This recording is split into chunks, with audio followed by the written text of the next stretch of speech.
yun guys, for today's video is nagluluto tayo ng pagkain namin.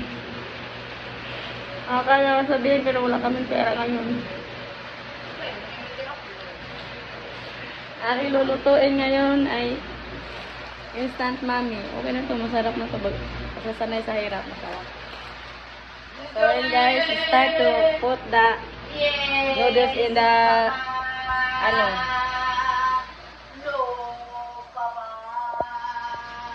wait.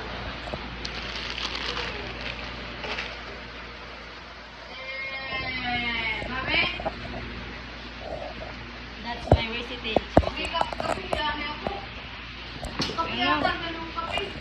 Anong klaseng kape ba?